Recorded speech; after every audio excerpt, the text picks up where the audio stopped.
Hey everyone, if you think grocery stores are safe, think again. Tonight I am sharing 3 true supermarket horror stories, the kind that will make you check every aisle twice before grabbing that snack. These aren't just creepy rumors or urban legends. These are real experiences from real people. And some of them happened right in your neighborhood, at stores you probably shop at every week. By the end of this video, you'll never look at a quiet store at night the same way again. So if you're brave enough to face the chills, make sure you hit that subscribe button and turn on notifications, because we dig into the darkest, creepiest stories that happen when the lights go out, and you won't want to miss a single one. Now, let's get into the first story. Story 1, The Midnight Shopper. I live in a pretty quiet suburb in Ohio. My husband and I both work full-time, and we have a 6-year-old son, Dylan. Our lives are mostly normal, predictable, boring even. But about 8 months ago, I had one of the creepiest experiences of my life while grocery shopping. Even now, thinking about it gives me chills. The kind of chills that come from feeling like someone is watching you, like you're a target, but you can't see them fully. I usually go grocery shopping once a week at the Giant Eagle near my house. It's not a huge store, but it's big enough that you can easily get lost among the aisles. One night I finished work late. It was already past 10 p.m. and the store was about to close at 11. Normally I would have taken Dylan with me, but my husband was home that night, so I had the rare luxury of shopping alone. Honestly, I thought it would be nice. A quiet run-through, grab the essentials, maybe sneak a little snack just for myself and get home. I parked and walked in, and as expected, the store was almost empty. There were maybe 2 or 3 other shoppers scattered around. I grabbed a cart and headed straight for the snack aisle first, that S, where Dylan's favorite cereal is. I was halfway down the aisle scanning boxes when I felt a tap on my shoulder. I spun around, startled, and saw a man. He looked out of place, I guess. Mid-40s, scruffy beard, wearing a worn leather jacket over a grey hoodie and jeans. His hair was long enough to cover part of his face, and he had this weird, nervous energy about him. I think you grabbed the last box of Cocoa Stars, he said, his voice soft, almost too quiet. Do you know if they have more in the back? I nodded politely and pointed him to the aisle. Yeah, that's the last one on the shelf. I don't see any more here, though. He smiled awkwardly. Oh, thanks. And then, just as I was about to go back to my cart, he started talking. Not about cereal, but about random things. How he loved the store's new lighting, how some brands tasted better under fluorescent light, even comments about how organized the shelves were. I tried to politely nod and edge away, but he started following me, keeping pace, his voice low and constant. Then he said it. You're really pretty. I froze. I managed a quick thank you and tried to put distance between us, but he mirrored every move I made, lingering in every aisle I entered. It was subtle but deliberate. My stomach twisted. I tried to convince myself it was just weird, harmless behavior. Maybe he was lonely. But then I noticed him at almost every corner of the store. Every time I turned an aisle, he was there, partially hidden, just staring. By now, my shopping pace had doubled. I grabbed things from the shelves as quickly as I could. I went through the frozen food aisle, trying to ignore the way he seemed to slow down whenever I passed by. I heard footsteps behind me, slow, careful, even when I was in an aisle with no one else in sight. I tried to make a mental note of the layout. If I went to the back of the store near the cleaning supplies, I might lose him. But each turn I made, he seemed to anticipate it. It was like he was reading my movements, following me with this unnatural precision. I finally made it to the checkout, my heart pounding so hard I thought the cashier would hear it. I tried to focus on unloading my cart, pretending he wasn't there. But as I did, he appeared behind me, quietly placing a couple of items on the conveyor belt. No words, just standing there. I didn't look back directly. I just tried to focus on the cashier. My hands were shaking slightly. I thought maybe if I just pay and leave, he'll stay inside. I finished quickly, grabbed my bags and rushed to my car. I thought I was safe. The parking lot was mostly empty. But as I backed out, I noticed a shadowed figure in a black hoodie across the lot. He wasn't moving toward the exit, just standing there, watching. I floored it home, eyes darting to every parked car. My hands gripped the wheel so tightly my knuckles turned white. I pulled into my driveway, sat in my car, catching my breath. I couldn't bring myself to get out for a few minutes, just sitting there trying to convince myself I had imagined it. But the next night I learned it wasn't imagination. It was around 11 p.m. and Dylan was asleep. I was getting ready for bed when I heard faint scraping outside. At first I thought it was a raccoon or maybe a neighbor's trash can tipping over, but the sound persisted. Slow, deliberate scraping coming from the side yard, right below our bedroom window. My husband grabbed the baseball bat from the closet and went outside. A figure bolted when he opened the window, tall, wearing a dark hoodie. The figure ran toward a dark sedan parked across the street, doors locked, engine off. My husband tried to follow, but he disappeared into the night. We called the police, gave them a description, and nothing. They found no car, no person. It was as if he vanished into thin air. Since then, I check locks obsessively, make sure every door is bolted, and never go grocery shopping alone late at night. And even though weeks have passed, I still can't shake the feeling that someone is watching, waiting for the perfect moment. Some nights, I wonder if he's still out there, walking the aisles of that same giant eagle, silently following anyone who looks like an easy target. Story 2. The overnight shift. When I was in college, I worked part-time at a small family-owned supermarket called Meadow Foods in a town in upstate New York. It wasn't anything fancy, just your typical aisles of canned goods, frozen food, and a bakery that smelled like cinnamon rolls all day. What made it interesting, though, was that I occasionally got stuck working overnight shifts. I usually avoided them, of course. I was 19 in school and had zero desire to wander around a nearly empty store at 2 a.m. But one week my manager scheduled me for a Tuesday night shift from 11 p.m. to 6 a.m. I remember looking at the schedule in disbelief and double-checking my eyes. "No way," I muttered. "There must be a mistake." I asked my supervisor, Marcy, about it. She shrugged. "Yeah, you're covering the overnight tonight. It's just one shift, and honestly, you're over 18, so deal with it." I groaned. I needed the money, so I sucked it up, telling myself it would be fine. After all, it was just a quiet store at night, right? I arrived at 11 p.m. and let myself into the back room where all the inventory was kept. The lights were dimmed to save electricity, so the store had this eerie, muted glow. Only a few overhead lights illuminated the aisles. I grabbed a box of frozen vegetables and started my work, restocking shelves, rotating older items to the front, and pushing the new ones to the back. At first, everything was normal. A few customers trickled in, doing last-minute shopping before the store closed. Around 1 a.m., though, the store was completely empty, not a single customer in sight.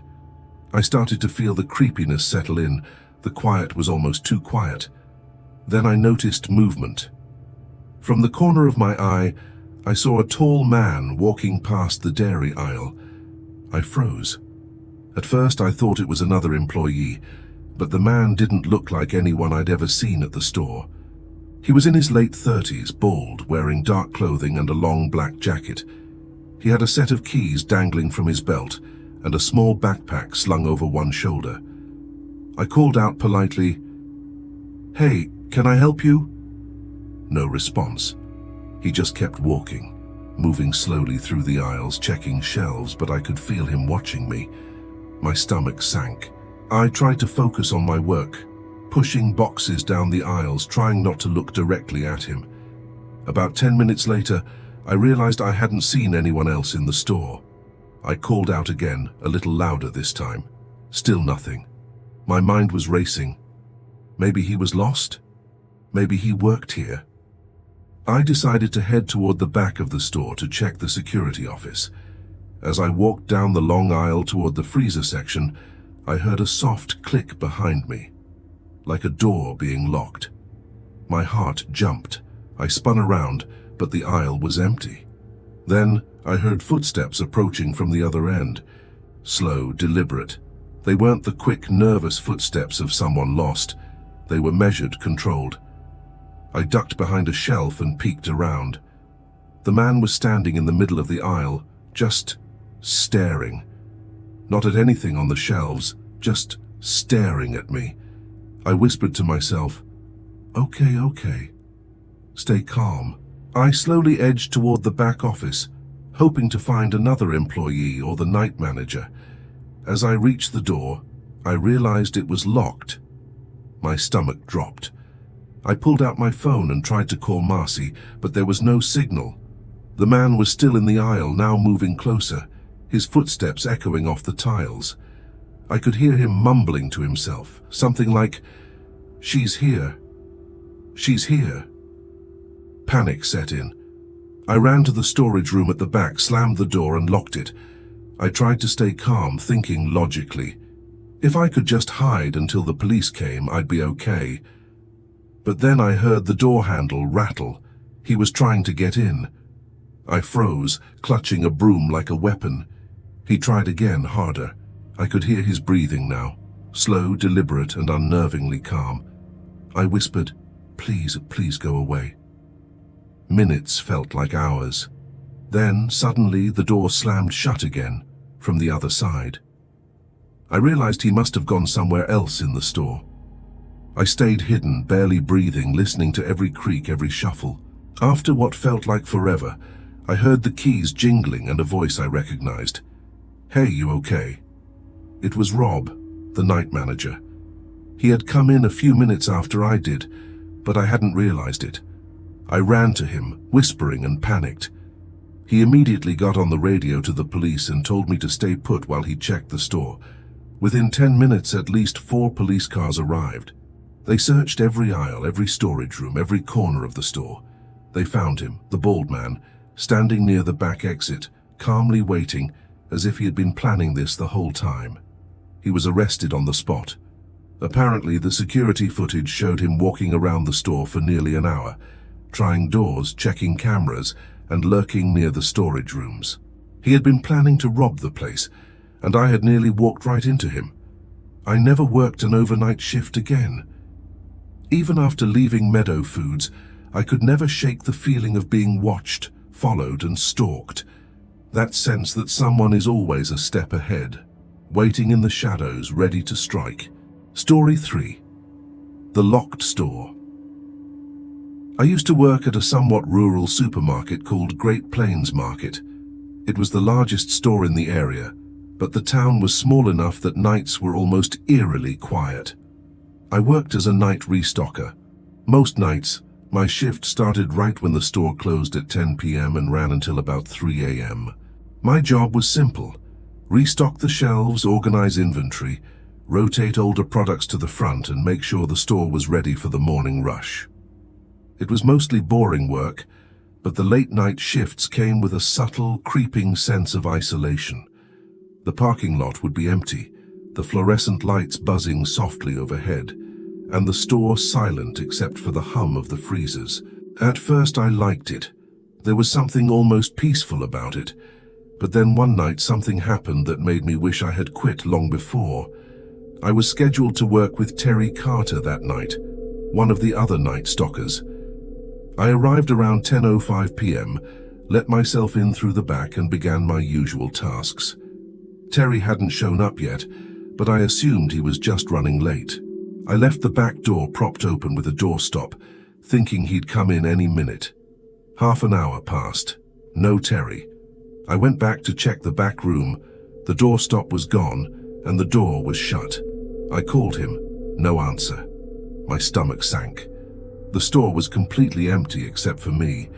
I told myself he'd probably just overslept or decided to call out last minute.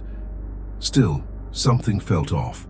I decided to continue working, keeping one eye on the door, half expecting someone to walk in. About 15 minutes later, I heard a sound from the front of the store, the soft echo of footsteps, slow and deliberate, coming from the checkout area. My heart rate quickened. I wasn't supposed to see anyone else in the store. I cautiously walked toward the front, trying to make myself look calm. That's when I saw him. A man in all black, mid-30s, standing perfectly still near the bread aisle. His eyes were hidden under a baseball cap, and his posture was unnervingly stiff. He wasn't moving toward the aisles, just waiting. I froze, unsure if I should approach him. Can I help you?" I called out. No response, just silence except for the faint hum of the freezers. I slowly backed away, planning to return to the back room and call the police. That's when he moved, not toward me but along the edge of the aisle, following me at a distance. Every time I turned a corner, he mirrored my movement. Panic set in. My phone was in my pocket, and I dialed 911 as quietly as I could. The dispatcher told me to stay calm and keep the doors locked. I was trying, I really was. But then I heard the unmistakable sound of the back door closing behind me. The one ID left cracked open for Terry. My heart sank. That door hadn't moved unless someone had intentionally shut it. I raced back to check, but there was no one there, just the faint echo of footsteps down the aisles. I ducked behind a pallet of cereal, listening. I could hear him muttering under his breath, "Where are you? Where'd you go?" His voice was low, almost a hiss, and it sent chills down my spine. I realized he was inside the store alone with me. No Terry, no one else. I tried to make my way toward the emergency exit at the front of the store. That S when I saw him again, standing just at the intersection of the frozen foods and dairy aisle, completely still, staring. His head tilted slightly, like he was studying me, calculating something. I sprinted toward the exit, fumbling with the door. It wouldn't open. The automatic lock had been engaged. I pounded on it, screamed anything, but the door stayed shut. I looked around and he was closer now, slowly walking toward me, his steps silent but deliberate. I ran to the nearest stockroom, slammed the door and locked it. My phone was dead. I had forgotten to charge it, so calling anyone was impossible. I could hear him moving in the store, shifting boxes, whispering to himself. Every now and then I caught glimpses of him through the gaps between shelves. Minutes passed, but it felt like hours. I stayed crouched, breathing shallowly, listening to him wander. And then I heard Terry's voice. "Hey, you okay?" I rushed out of the stockroom and there he was, Rob, the night manager. I told him what was happening. He went to check the store while I hid near the back. Within 10 minutes, police arrived. The man in black had been wandering the store for nearly an hour, trying doors, checking for cameras, clearly planning something sinister. Surveillance footage later showed him watching me, deliberately moving through the aisles in a pattern, almost like a predator studying its prey. He never touched anything, never spoke, just followed, waited, and observed. What creeped me out most was the footage from the back room. When he reached the stockroom door, he lingered for a moment, pressing his face close to the small window in the door, watching me crouched inside. Then he walked away, vanished into the night before police arrived. I quit my job the next day. Even now, I get chills thinking about him standing there silently studying me, moving through the aisles as if the store were his playground. The thought that someone could be so patient, so deliberate, it's something I'll never forget. And there you have it. 3 real-life supermarket horror stories that prove sometimes the creepiest things happen when the lights are off and the aisles are empty. If any of these stories gave you chills, make sure you hit that like button. And if you were brave enough to hear more tales like this, subscribe and turn on notifications. Trust me, you won't want to miss the next story we uncover. Also, I want to hear from you. Have you ever had a weird, creepy, or even unexplainable experience at a grocery store? Comment below. I read every single one, and some of your stories might even be featured in our next video. Remember, sometimes the quietest stores are hiding the darkest secrets, so stay aware, stay safe, and until next time, keep your lights on.